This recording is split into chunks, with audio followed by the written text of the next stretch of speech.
तो हमारी जो भावनाएं हैं वो भी बदल गई है। एक दिन मेरी बीवी जो है वो किचन में खाना बना रही थी, मैं आराम से बैठ के मजे से टीवी देख रहा था। तो बीवियों को अक्सर पता होता है कि किस बात से इनको तकलीफ होने वाली है ना। उनको पता है कि इनका ट्रिगर क्या है ना, जैसे कहां से ये स्विच ऑन होता है, कहां से स्विच ऑफ होता है, तो सबकी बीवी को पता होता है।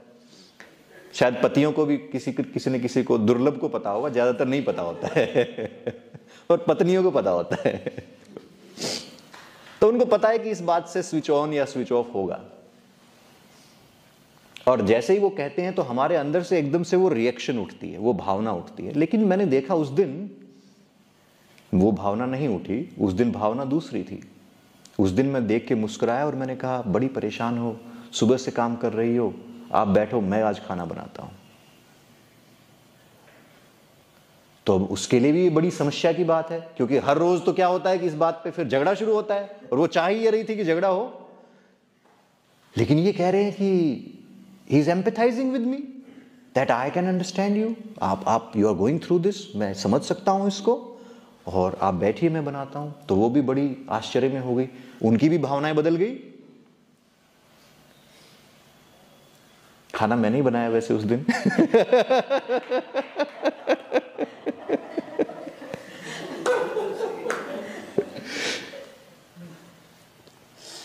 हमारी भावनाएं बदलती रहती हैं बचपन से अब तक, इजंट इट सो? यहां पे एक भी आदमी ऐसा नहीं बैठा है जो ये कह सके कि मेरी तो भावनाएं सदा से एक जैसी हैं। हमारी भावनाएं बदलती रहती हैं। तो क्या मैं ये भाव हूं जो मुझ में उठते हैं, क्या ये स्थायी हैं? नहीं है। मेरा शरीर स्थायी नहीं है, लगातार बदल रहा है। जैसे गंगा नदी लगातार बदल रही है, मेरा शरीर लगातार बदल रहा है। आधे घंटे पहले मेरा शरीर कुछ और था, अब मैं आधे घंटे बूढ़ा हो गया हूं। यस और नो? मेरा शरीर बदल गया इतनी देर में। मेरा मन भी बदल जाता है, मेरी भावनाएं भी बदलती रहती हैं। अब आता है अहंकार। अहंकार क्या है? जब अहम ने आकार ले लिया, कि मेरे मैंने एक आकार ले लिया, उस आकार का नाम क्या है? राजेश, सुरेश, अनिल, सुनील, आइडेंटिटी। तो क्या ये जो आइडेंटिटी है ये भी बदलती है कि ये नहीं बदलती है जीवन भर? ये भी बदलती है ना? ये मेरा अहंकार भी बदलता है। पहले जिन चीजों से चोट लग जाती थी, मन को ठेस लग जाती थी, आज उन चीजों से ठेस नहीं लगती है ना? अब समझ में आता है कि ये संसार ऐसे ही चलेगा, कंट्रोल नहीं कर सकते हो आप। ये जिस दिन फेरे ले लिए थे उस दिन हो गया था काम। ऐसे ही हम संसार के साथ भी फेरे लेते हैं ना। ये मेरे पिता, ये मेरी माता, ये मेरे भाई, ये भी फेरे लेना ही है, संकल्प करना, संकल्प ले लेना। तो मैं विचार नहीं हूं, भावनाएं नहीं हूं, अहंकार नहीं हूं, मैं ये शरीर नहीं हूं। तो प्रश्न ये है कि मैं कौन हूं?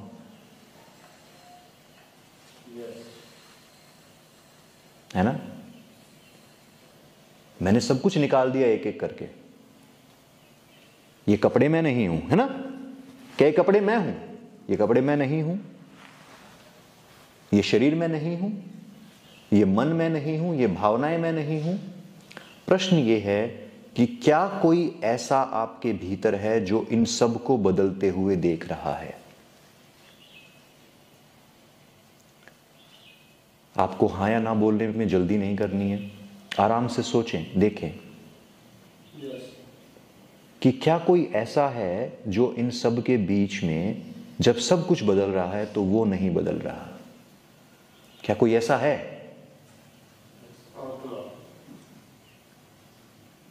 तो अभी आत्मा भी हमारा सुना हुआ शब्द है ना। हमें क्या करना है? हमें कोई भी जो पढ़ा हुआ सुना हुआ ज्ञान उसको नहीं देखना है इसी क्षण में, अभी। क्योंकि लिखा हुआ तो सब कुछ है शास्त्रों में। आप गीता प्रेस की पुस्तकालय में जाइए, इतनी मोटी मोटी किताबें हैं। उनके बेचने वालों से पूछो, उनको भी नहीं पता है। तो इन शब्दों में कुछ नहीं है। इन शब्दों का अर्थ क्या है वो महत्वपूर्ण है। तो मैंने आपसे पूछा कि क्या जो इनको देखने वाला है, क्या जो इनको अनुभव करने वाला है वो स्थायी है कि नहीं है? आप जरा सोचें। मैं जब छोटा था, मैं जब 5 वर्ष का था, आप अपने सब अपने जीवन में जाइए पीछे, कि मैं जब 5 साल का था तो मैं देखता था अपने माता को, अपने पिता को, अपने परिवार को। जब मैं 15 साल का हुआ, स्कूल, कॉलेज, फिर मैं 20-25 साल का हो गया, पत्नी, रिश्ते, नाते, फिर मैं 35 का हो गया, बच्चे, जॉब, बिजनेस, फिर मैं 45 का हो गया, शरीर बूढ़ा होने लगा, बाल सफेद हो गए। इन सारी परिस्थितियों में इनको अनुभव करने वाला मैं, क्या मैं बदला कभी?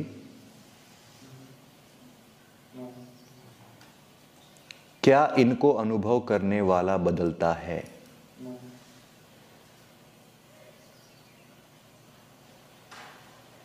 तो आप सब इसके बारे में जरा सोचें, 1 मिनट, कोई बात नहीं, कि इन सबको देखने वाला जो दृष्टा है, जो देखने वाला है शरीर को, जो देखने वाला है मन को, भावनाओं को बदलते हुए, क्या वो बदला?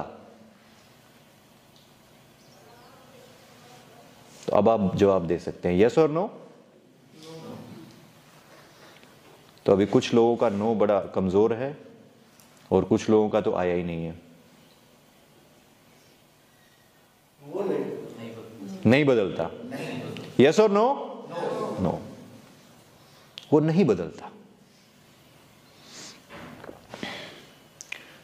तो आप ये कह रहे हैं ये नहीं बदलता, क्या ये बूढ़ा हो सकता है? नहीं।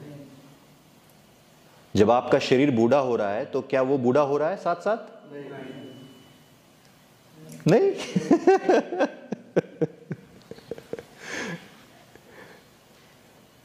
वो बूढ़ा नहीं हो रहा है ना। जो बूढ़ा नहीं होता, क्या वो मर सकता है? नहीं। आप सोच लें इस बारे में। फिर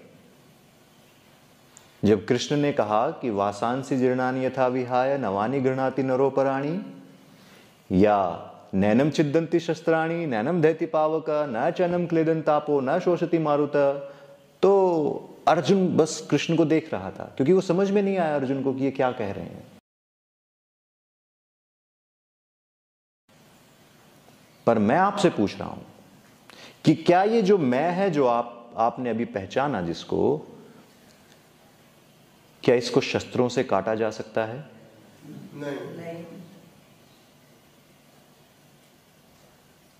थोड़ा आत्मविश्वास चाहिए मुझे। क्या इसको काटा जा सकता है? नहीं। क्या इसको पानी में भिगोया जा सकता है? नहीं। क्या इसको अग्नि में जलाया जा सकता है?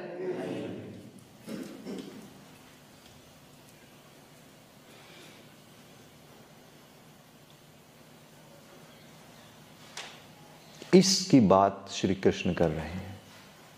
इसको हम कहते हैं आत्मा।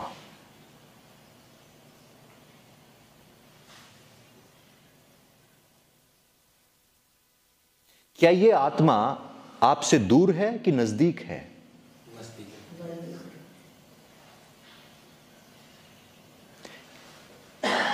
श्वास ज्यादा दूर है या आत्मा ज्यादा दूर है? श्वास दूर है ना। श्वास दूर है, ये आत्मा श्वास से भी पास है।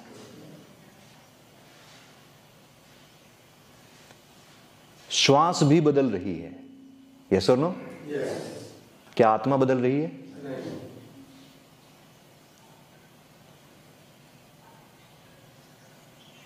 तो आप कौन हैं?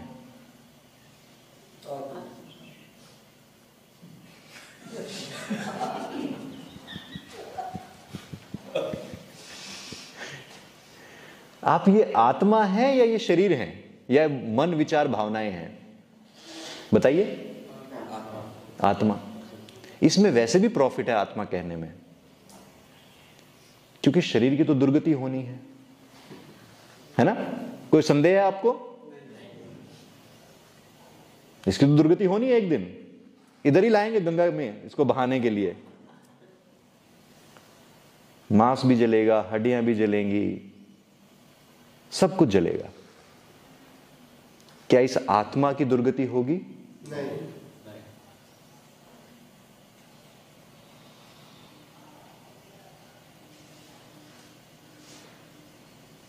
घर चला जाए, बच्चे चले जाएं, रिश्ते चले जाएं, और जाएंगे एक दिन सब। आपने कितने ही लाड प्यार से उनको पाला, एक दिन चले जाएंगे। कितना ही मजबूत मकान आपने बनाया, एक दिन आपको उसको छोड़ के जाना है। यस और नो? क्या इस आत्मा को आप छोड़ सकते हैं? नहीं। छोड़ सकते हैं क्या?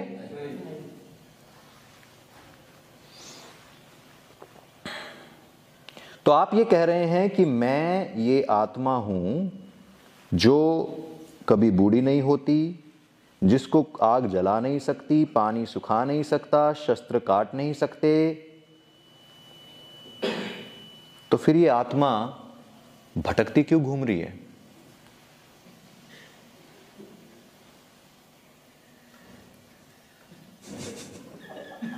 आत्मा नहीं भटकती, विचार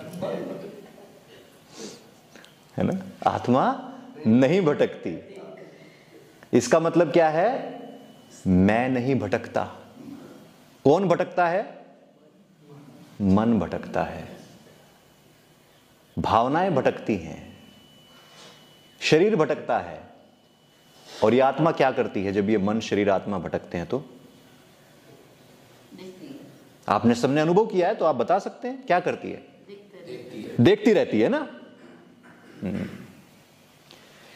उपनिषद में एक बात आती है कि एक वृक्ष की दो डाल हैं जिन पर दो पक्षी बैठे हैं। एक पक्षी अपना घोंसला बनाने में व्यस्त है, बिजी है, सब कुछ कर रहा है, बड़ा सोच विचार है कि अभी सीजन सर्दी का आ जाएगा, कैसे बच्चों को बचाएंगे। झगड़ा करके आता है, कीड़े वगैरह इकट्ठा करता है, तंतु इकट्ठा करता है घोंसले में लगाने के लिए, बहुत व्यस्त है। दूसरा पक्षी है जो ऊंची डाल पर बैठा है, जो उसको देख रहा है। वो कुछ नहीं करता, वो बीच में बोलता नहीं है, वो अननेसेसरी ज्ञान नहीं देता है किसी को, वो तो बस है। तो आत्मा कौन सा पक्षी है? ऊंची डाल वाला या नीची डाल वाला? ऊंची डाल वाला। तो उपनिषद उसी की बात कर रहे हैं। क्या हम ये कह सकते हैं कि मैं ही वो पक्षी हूं, मैं ही वो आत्मा हूं, मैं ही वो दृष्टा हूं? क्या हम ये कह सकते हैं? जो देखता है मन को कार्य करते हुए, शरीर को कार्य करते हुए, भावनाओं को उठते गिरते हुए, इच्छाओं को आते जाते हुए, लेकिन जो स्वयं कभी नहीं बदलता, क्या मैं वो दृष्टा हूं या नहीं? फिर से कॉन्फिडेंस कम है हमारा थोड़ा सा। क्या मैं वो दृष्टा हूं?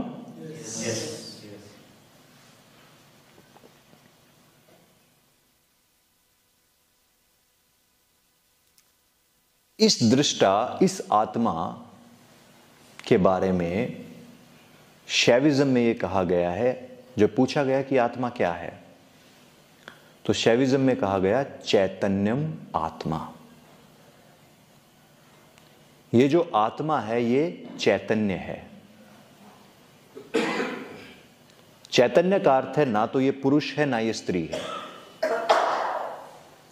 आप फिर से देखें उसी तत्व को जिसको आप दृष्टा कह रहे थे, आप उसको फिर से देखें और स्वयं से पूछें कि क्या ये पुरुष है या स्त्री है। देखें जरा ध्यान से। स्वभाव एक है, एक ही है, एक ही है ना। इसको हम पुरुष या स्त्री नहीं कह सकते, राइट? अगर आपको संदेह हो तो आंख बंद करके फिर से एक बार देख लें कि इसको, ये तो ना पुरुष है ना ये स्त्री है।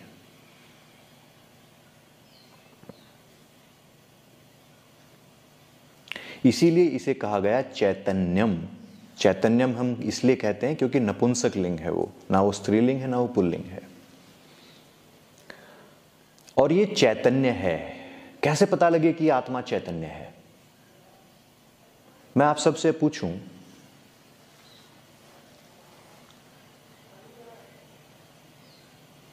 कि क्या आप होश में हो? तो आपका उत्तर क्या होगा? हां। आपने क्यों कहा हां कि मैं होश में हूं? क्योंकि आप ऐसा जानते हैं, राइट? अब प्रश्न ये उठ सकता है कि आप ये कह सकते हो कि मैं इसलिए कह रहा हूं कि मैं होश में हूं क्योंकि मैं देख सकता हूं, राइट? कि मैं देख सकता हूं तो इसलिए मैंने कहा कि मैं होश में हूं, राइट? तो हम आंख बंद कर लेते हैं। अब मैं फिर पूछता हूं, क्या आप होश में हो? यस और नो? हाँ या ना? यस। अगर आपको ये सब सुनना बंद हो जाए तो क्या फिर भी आप होश में रहेंगे? कोई सुगंध नहीं आएगी तो भी हम होश में रहेंगे, राइट? अगर हमने किसी चीज को छुआ नहीं, कोई टच हमारे संपर्क में नहीं आया, तो क्या हम होश में रहेंगे?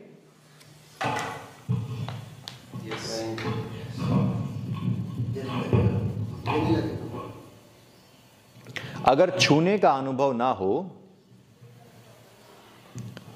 अगर छूने का अनुभव ना हो तो क्या हम होश में हैं?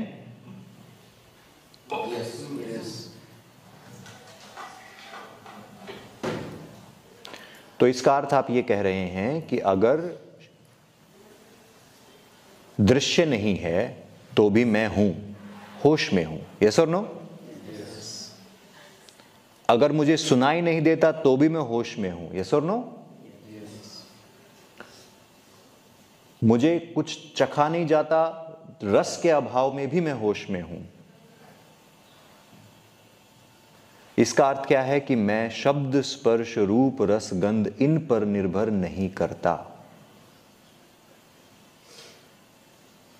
और मैं इन सब के पार हूं। हाँ या ना?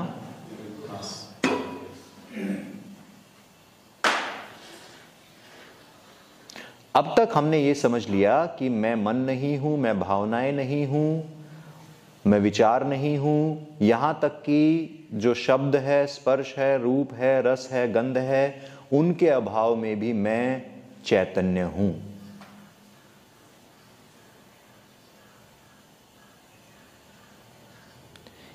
इसी चैतन्य को हम आत्मा कहते हैं। अब प्रश्न ये उठता है, लेकिन यहां तो दो आत्माएं हैं ना? दो क्या, कई सारी आत्माएं बैठी हैं इस कमरे में, है ना? मेरी आत्मा अलग है, आपकी आत्मा अलग है। हाँ या ना? ऐसा लगता है? लगता है तो है। हाँ, तो वो फिर वही गीता प्रेस वाली बात आ गई है।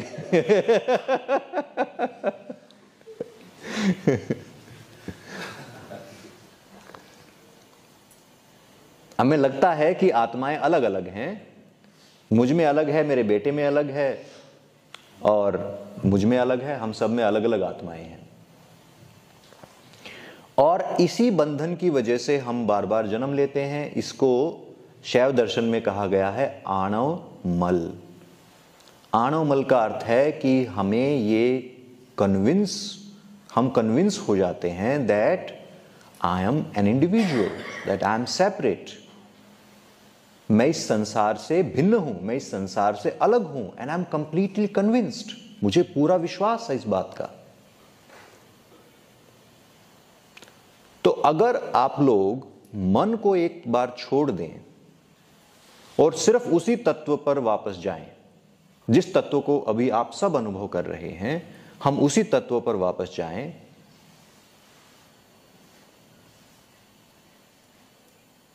आंखें बंद करके, वही तत्व जो हमने कहा जो स्थायी है, जिसने मुझे बचपन में देखा, बुढ़ापे में देखा, जवानी में देखा, क्रोध करते देखा, प्रेम करते देखा, नाचते देखा, रोते देखा, क्या वो तत्व यही है आप सब में अभी, है कि नहीं? यस। आप जरा देखें उस तत्व की सीमाएं क्या हैं।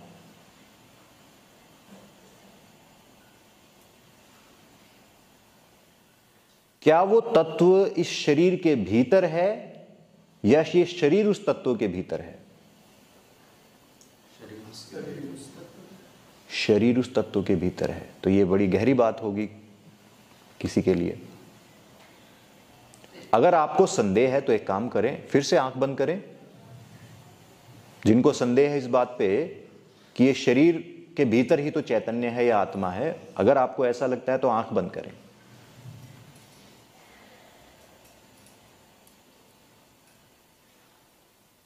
क्या आप अपने पैरों को महसूस कर सकते हैं? जहां पे आपके पैर हैं वहां पर क्या हो रहा है? हल्की हल्की ठंडी या गर्मी का एहसास हो रहा है ना?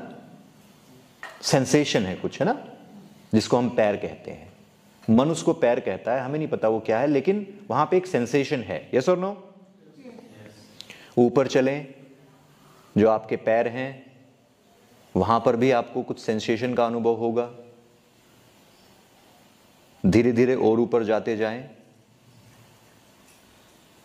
तो ये जो शरीर है जहां पर आप बैठे हुए हैं वहां पर भी आपको एक गर्मी का अनुभव होगा, हाँ या ना?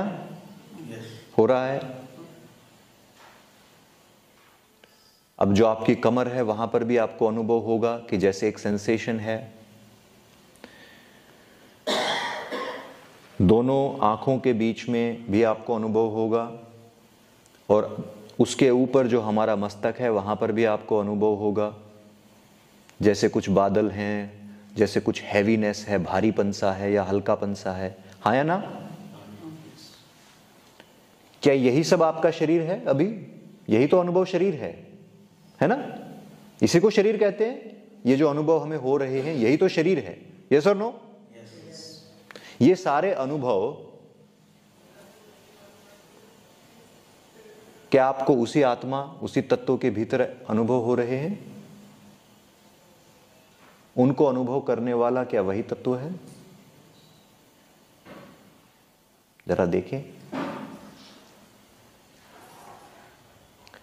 जिसको हम शरीर कहते हैं यह उसी आत्मा में उठती हुई तरंगे हैं या सेंसेशंस हैं या एक्सपीरियंसेस हैं, हाँ या ना? यस।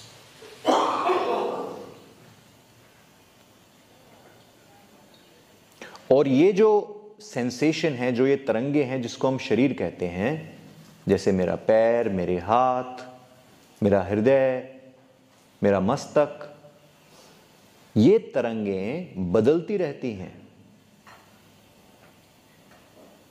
कभी ज्यादा कभी कम। अब आप मुझे बताएं कि क्या ये शरीर आत्मा के भीतर है या आत्मा शरीर के भीतर है?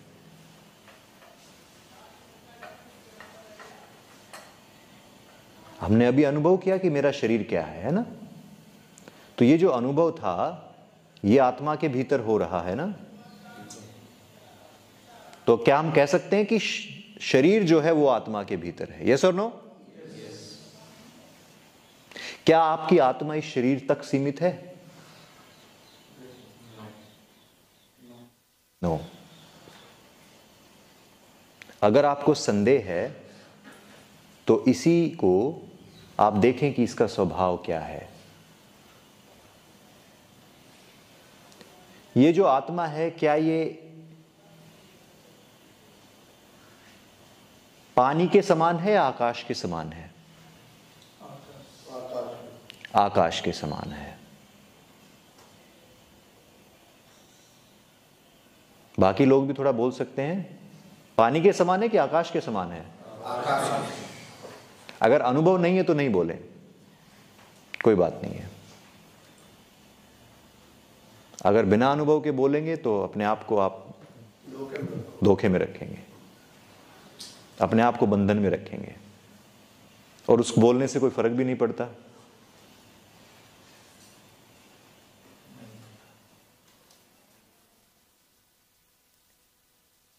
तो क्या ये जिसको हमने कहा मैं, क्योंकि आत्मा का मतलब ही मैं होता है, आत्म,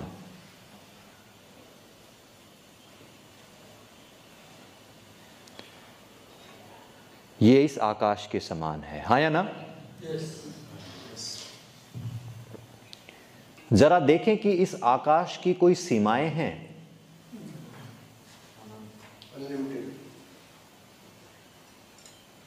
कि कहीं दूसरी सामने वाली कुर्सी तक ये आकाश खत्म हो गया हो, चेक करें जरा।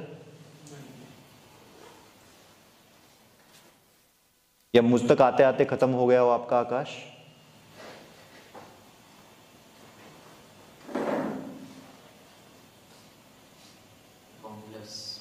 बाउंडलेस।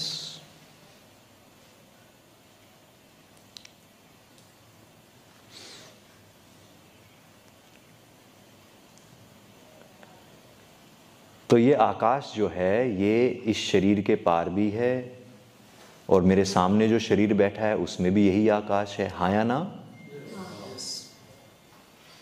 पीछे वालों की थोड़ी यस कम आ रही है।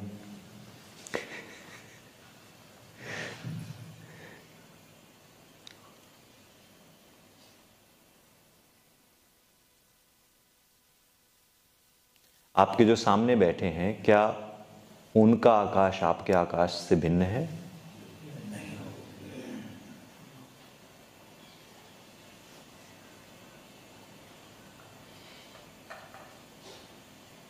आप चाहें तो इस आकाश की सीमाओं को देखते जाएं, आपको अनुभव होगा कि इसकी कोई सीमा ही नहीं है।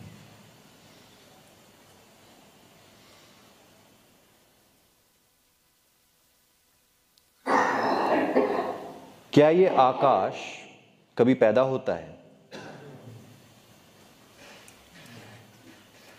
क्या ये आकाश कभी पैदा होता है? क्या आप कभी पैदा होते हैं? नो, क्योंकि आप ही आकाश है ना? थोड़ा पजल क्वेश्चन था ये।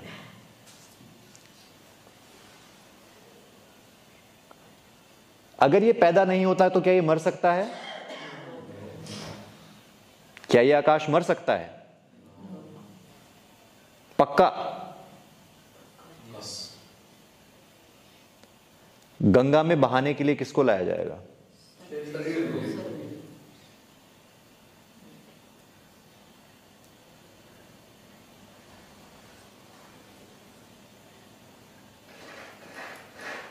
क्या सुख और दुख इस आकाश को छू सकते हैं?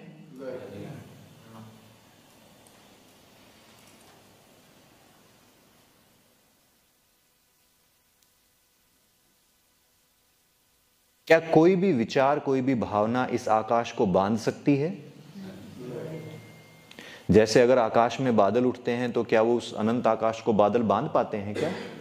इसी प्रकार से अगर कुछ भावनाएं उठी, बड़ी नेगेटिव, बड़ी प्रबल भावनाएं उठी, तो क्या उससे ये आकाश प्रभावित होगा, दुखी हो जाएगा? नहीं।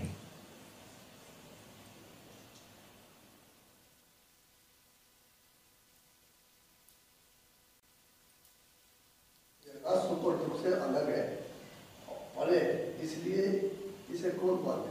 कोई नहीं बांध सकता, ना कोई ढक सकता। और हम सब इसको अभी अनुभव कर रहे हैं यहीं पर, हाँ या ना? ये आकाश न किताब में मिलता है, न मंदिर में मिलता है, कहीं नहीं मिलता। ये कहाँ मिलता है? स्वयं अंदर।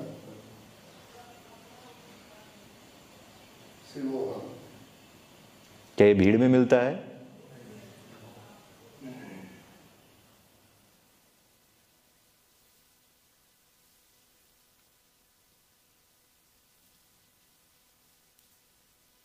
न देहो हम